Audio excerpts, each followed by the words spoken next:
मछली न केवल हमारे देश में बल्कि पूरी दुनिया में एक स्वादिष्ट भोजन है। हम नियमित रूप से मछली खाते हैं। हम जाल से मछली पकड़ना भी जानते हैं, लेकिन हम यह नहीं जानते कि मनुष्य ने जाल का आविष्कार कैसे किया।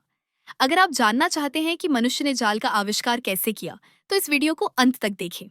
यदि आप पहली बार हमारा चैनल देख रहे हैं और अधिक नैतिक और ज्ञानवर्धक कहानियां सुनना चाहते हैं, तो आपको हमारे चैनल को जरूर सब्सक्राइब करें। चलिए शुरू करते हैं।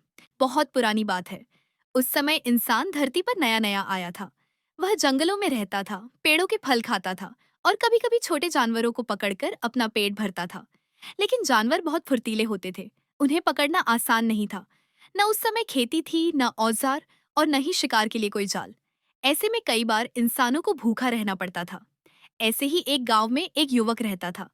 वह हर दिन जंगल में शिकार की तलाश में जाता। कभी उसे कुछ मिल जाता, तो कभी खाली हाथ लौटना पड़ता। एक दिन की बात है। वह युवक जंगल में बहुत देर तक भटकता रहा, लेकिन उसे कोई शिकार नहीं मिला। थका हारा और भूखा वह चलते चलते एक नदी के किनारे पहुंच गया। वहां एक बड़े पत्थर पर बैठ गया और कुछ देर सुस्ताने लगा। तभी उसकी नजर पास ही एक मकड़ी पर पड़ी, जो एक पत्थर के कोने में जाल बुन रही थी। युवक ध्यान से उसे देखने लगा।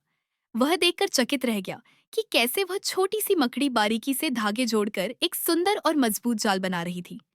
कुछ ही देर में एक मक्खी उड़ती हुई आई और उस जाल में फंस गई। मकड़ी धीरे धीरे उसके पास गई और उसे पकड़ लिया। युवक के मन में विचार आया, अगर मैं भी ऐसा कोई जाल बना सकूं, तो शिकार पकड़ना कितना आसान हो जाएगा। वह तुरंत घर लौट आया। जंगल से बेल, सूखी घास और पतले तने इकट्ठा किए और जाल बनाने की कोशिश करने लगा। शुरुआत में उसके बनाए जाल बार बार टूट जाते, लेकिन उसने हार नहीं मानी। वह हर दिन मकड़ी को ध्यान से देखता, सीखता और फिर प्रयास करता। कई दिनों की मेहनत और अभ्यास के बाद उसका पहला मजबूत जाल तैयार हुआ।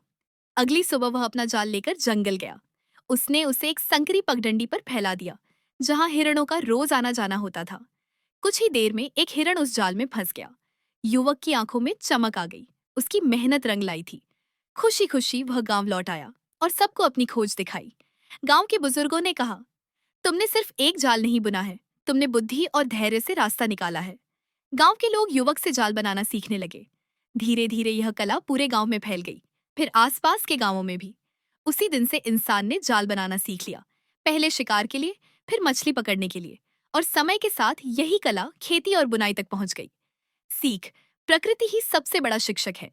अगर हम ध्यान से देखें तो हर जीव से कुछ न कुछ सीखा जा सकता है।